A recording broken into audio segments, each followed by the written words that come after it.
नमस्ते प्यारे दोस्तों, आपका ड्रीम टेल स्टूडियो में बहुत बहुत स्वागत है। गहरे जंगल के बीचों बीच एक खूबसूरत घर में 3 बहनें रहती थीं। बड़ी 2 बहनों को अक्सर मौज मस्ती और सजना संवरना पसंद था। वहीं सबसे छोटी बहन घर का पूरा ख्याल रखती थी, घर की सफाई करती थी।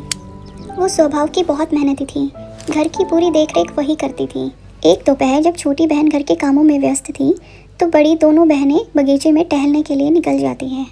बगीचे में टहलते टहलते अचानक उनकी नज़र झाड़ियों के पीछे छुपे एक गुप्त रास्ते पर पड़ती है। वो उस रास्ते जाती हैं तो एक जादुई बगीचे में पहुंच जाती हैं। वहां पहुंचकर वो देखती है इतना सुंदर बगीचा जिसके बीचों बीच एक विशाल पेड़ खड़ा था जो पूरी तरह से सूख चुका था।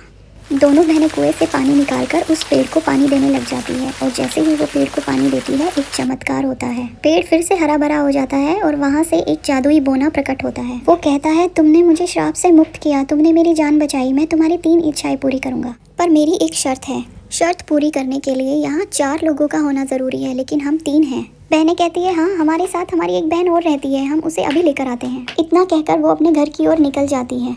घर पहुंचकर वो अपनी छोटी बहन से आग्रह करती है कि तुम हमारे साथ चलो, हम तुम्हें भी मौका देंगे अपनी एक इच्छा पूरी करने का। जब तीनों बहनें उस जादुई बगीचे में पहुंची तो बोने ने उनको अपनी अपनी इच्छाएं बताने के लिए कहा। बड़ी बहन ने कहा, मुझे आज शाम की दावत के लिए दुनिया की सबसे सुंदर ड्रेस चाहिए। बोने ने उसकी ये इच्छा पूरी कर दी।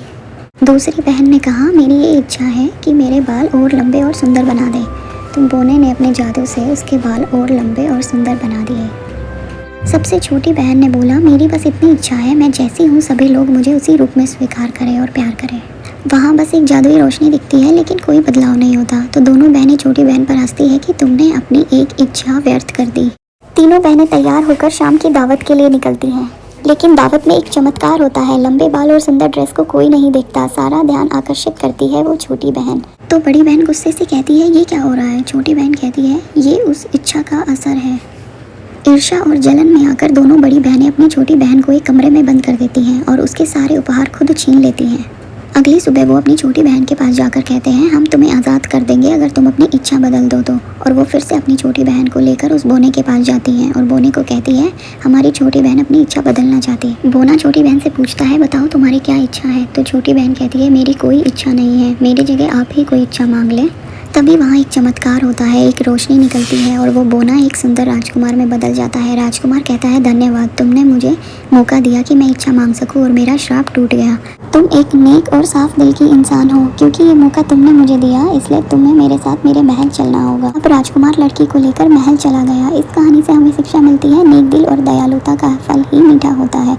घमंड और स्वार्थ केवल अकेलापन और पछतावे की ओर लेकर जाता है। चैनल को लाइक, शेयर और सब्सक्राइब करें।